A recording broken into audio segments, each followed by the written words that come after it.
The mentorship committee is PGA members that are dedicated to the PGA Mentorship program, which is our kind of signature program. And in that we pair people from the PGA with mentors, and it's either people who want to advance in their current career or if they're looking to transition into another career in producing. And we set them up with a 6-month mentorship, and we try and get that to be deeper than a coffee to pick someone's brain. It's a very big strategy, holistic approach to how do you make it from point A to point B as a producer? How do you transition out of what you're doing into something else? And we have our mentors work very deeply with those people to try and create some breakthroughs in their careers. If you're a PGA member, you qualify for the mentorship program. And we put out a call for applications twice a year, usually in the early spring and late summer. And you'll fill out an application and everybody is accepted. Then we interview you to make sure that your goals on paper are your actual goals. Sometimes people are not quite consistent with that information. And then we get to work doing the mentorship pairings. And that's where you either get in or you don't. We send your application to a mentor. We say, we think this person would be a great fit for you. And it's up to the mentor to say yes or no. So then we just keep doing that process for about 6 weeks. And once we're finished, we usually can pair about 75% of the applicants. So if you'd like to apply for the PGA Mentorship Program, look at the PGA newsletter. That's where we do all of our outreach for the program. And we send out a link to the application on our website. And that usually occurs in the late summer, so look for August. You'll see some blurbs in the PGA Networker, and look also in the early spring.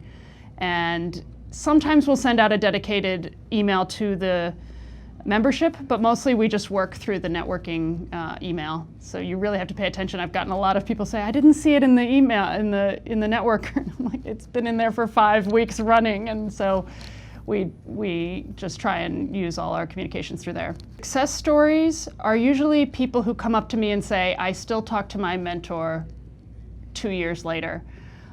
We've had some good experiences. I know when Janet Zucker, who is partnered with her husband David, the Zucker organization, they've actually done projects with their mentees.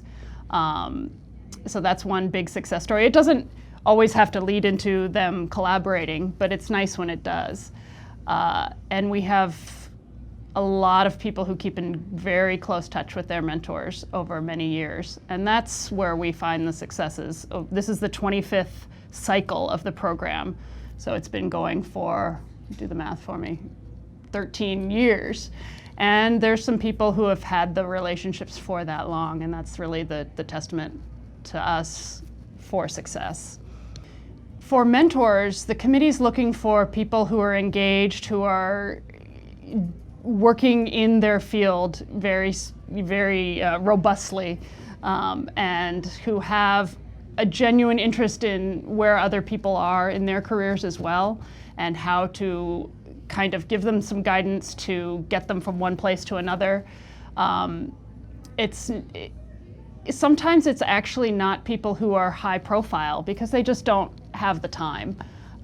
So it's people who are, usually mid to upper mid-level in their careers and can spend a little bit of time with people to really guide them. The committee also does Morning Mentors, which is a targeted mentorship series where we meet at the Guild in the morning. It's a breakfast talk, and we've had people like Damon Lindelof and the guy from Annoying Orange, the successful YouTube series about how he got himself off the ground.